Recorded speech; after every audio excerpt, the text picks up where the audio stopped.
Waking up in that seedy motel, with Rogue acknowledging Johnny's presence within me, was a stark reminder of the complicated situation I find myself in.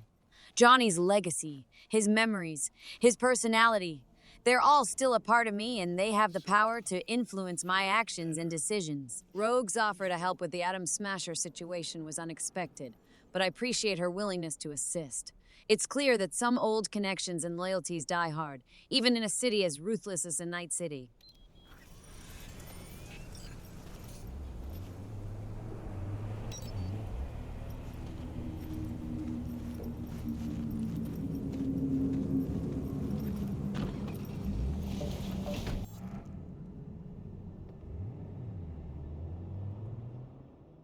I realize how much I've missed out on in the midst of all these recent events.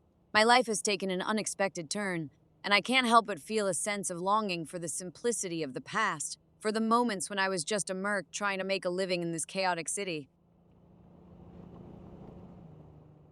Deciding to visit Kirk at the El Coyote Bar is a peculiar choice, almost like revisiting a piece of my own history. It's a reminder of how much has changed and how much has remained the same. Night City may be a place of constant upheaval, but some things, it seems, will always endure, like the allure of a good old-fashioned job. Falling back into the old routine has a strange comfort to it. The familiarity of jobs, gigs, and the gritty streets of Night City almost feels like a return to normalcy. However, it's a deceptive comfort. Everything has changed since the biochip incident.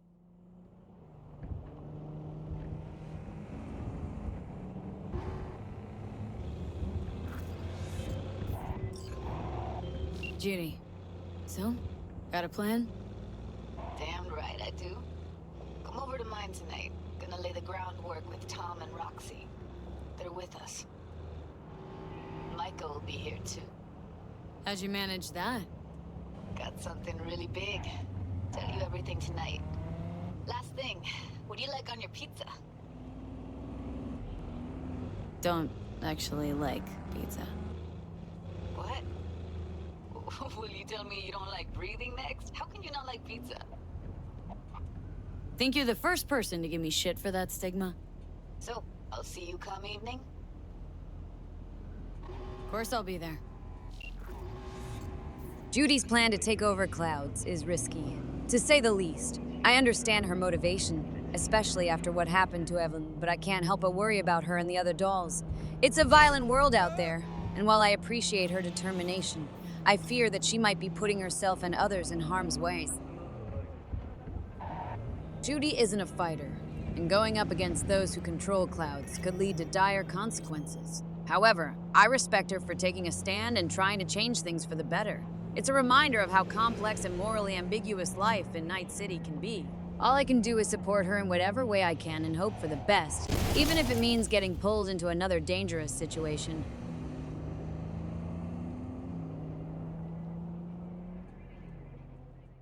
Kirk's jobs have always been a mixed bag, and the lack of details about this particular gig is a bit unsettling. Still, in Night City, curiosity often leads to opportunities, and sometimes it's better not to ask too many questions. Hey, you. Sitting in the wrong spot.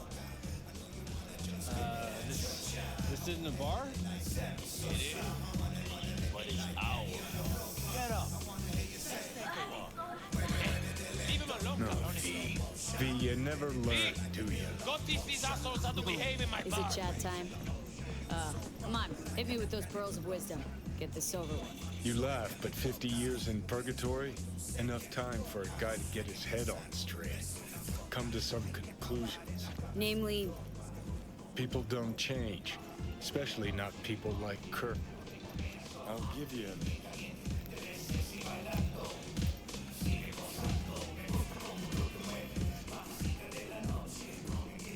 hey, Kirk.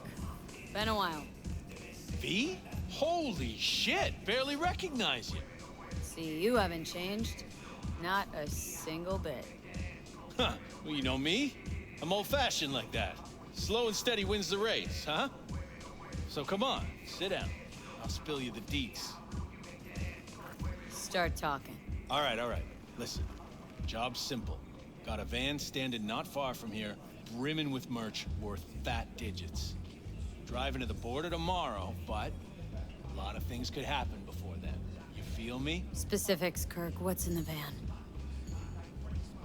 Militech implants. Experimental series. Shit you can't get on the street. Straight out of some lab in Shanghai.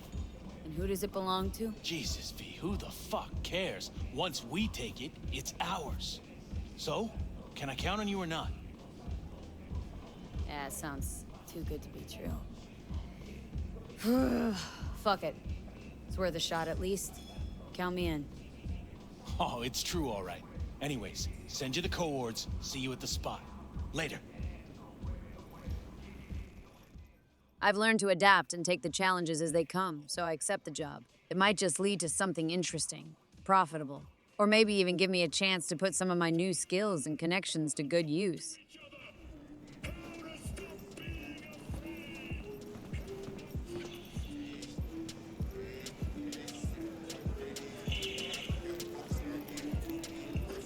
Hey, back off.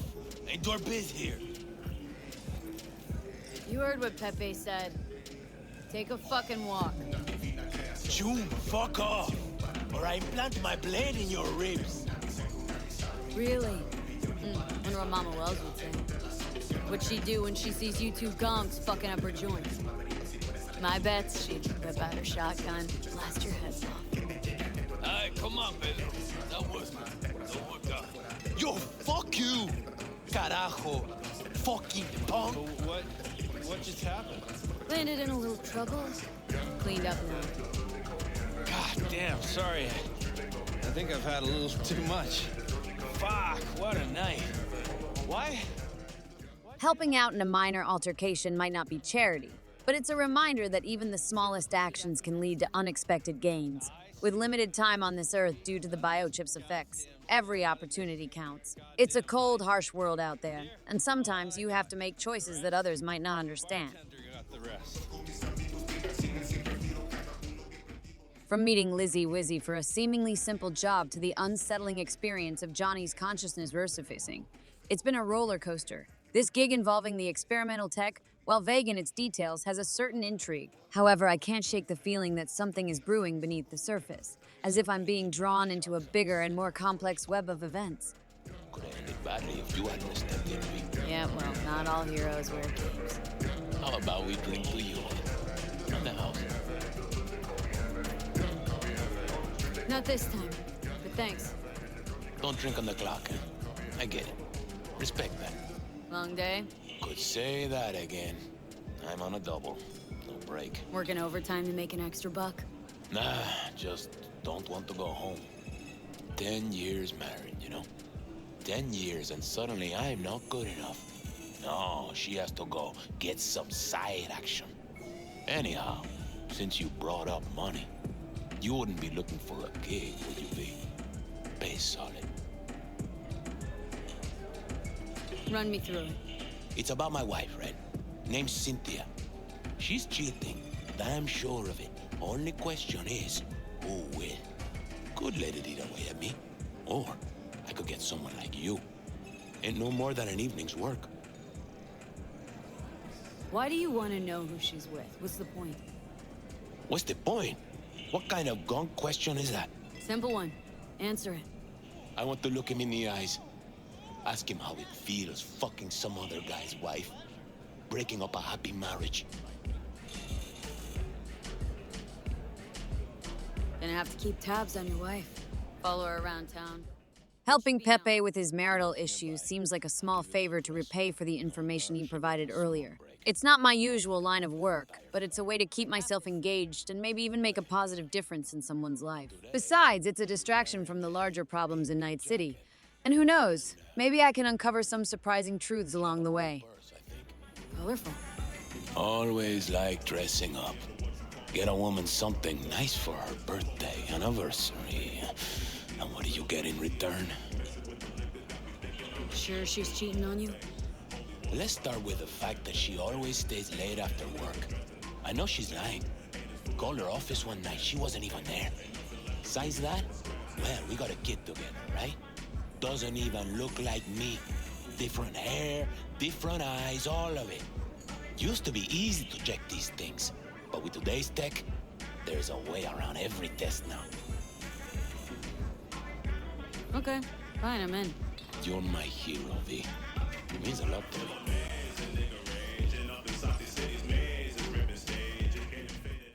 The city's underbelly is as unforgiving as ever, and every move I make seems to bring me closer to some unforeseen twist. I can't help but feel the weight of my own mortality pressing down on me. The surgery to remove the biochip was supposed to give me my life back, but it seems like it's opened up a new chapter of uncertainty. The emergence of Johnny's presence, the cryptic message from Placide, and the ever-complicated relationships with people like Judy and Panam make me wonder if there's a larger purpose to all of this, despite my desire to settle back into my old routine. The city has a way of pulling me back into its chaos. I'm no longer just a mercenary looking out for myself.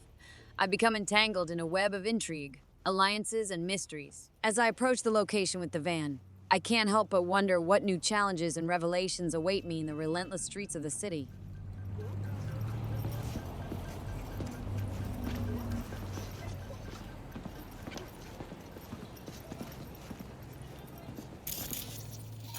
It was her, the lady in pink, breaker of hearts, framed by a halo of cigarette smoke. I followed her. Dreaming of the day the narrator put a fucking plug in it. Got too close. Almost scared the dame off. Better be careful. I know.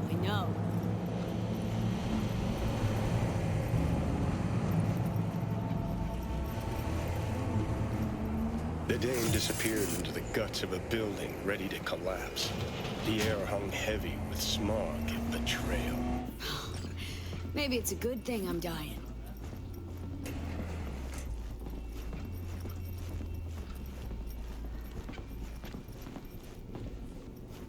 Hey, careful! You'll tear my shirt! Well.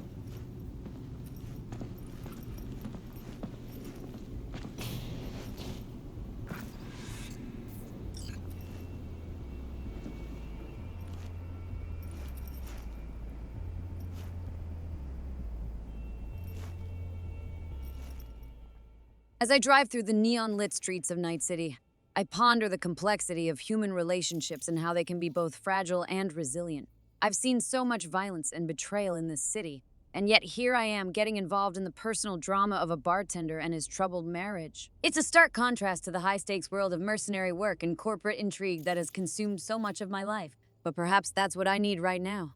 A reminder that there's more to this city than power struggles and violence. Helping Pepe with his marital issues, even if it's just tailing his wife to find the truth, is a way to stay connected to the human side of Night City. And who knows, maybe it'll lead to unexpected connections or insights along the way.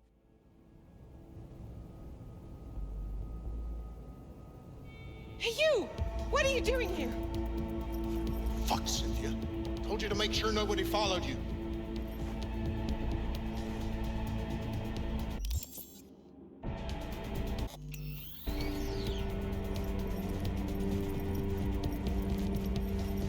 Husband sent me.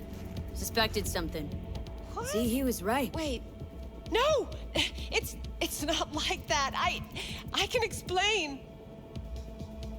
Go on then, let's hear it. Okay, for one thing, he's not my input.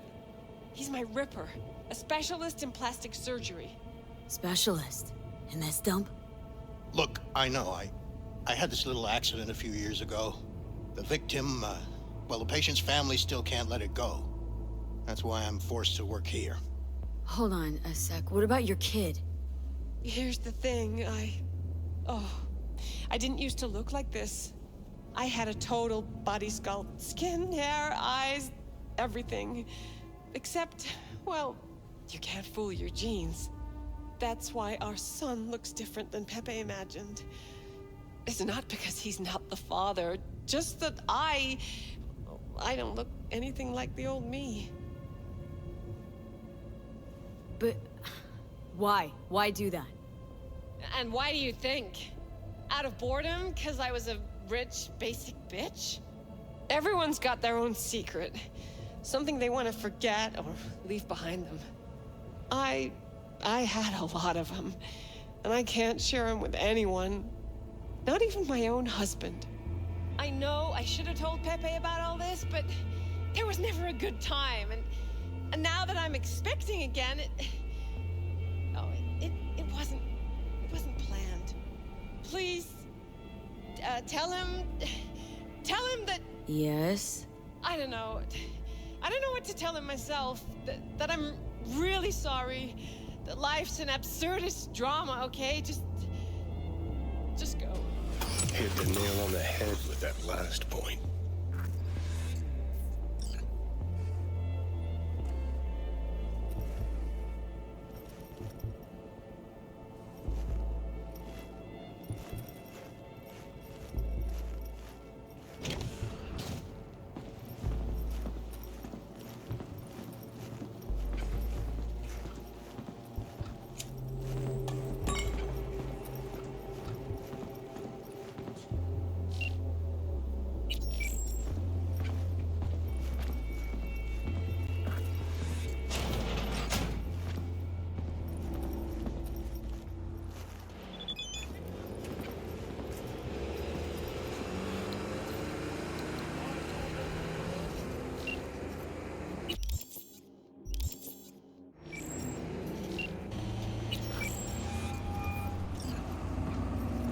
Job's done.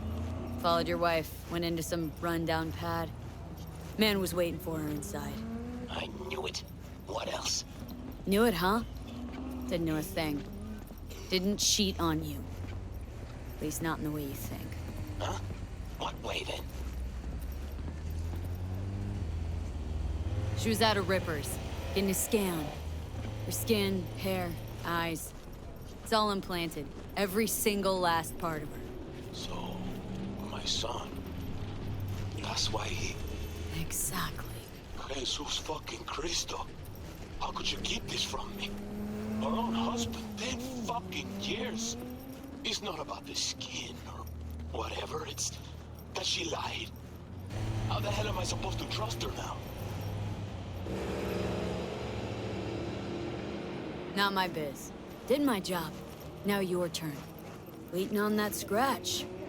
You know, I thought I'd be more than just one of your regular clients, but I guess I was wrong. See you around, V. Silence fell like a wet blanket over the city, muffling its cries. Time to rest, I thought. Time to drink. See, that's more like it. Finally making some sense.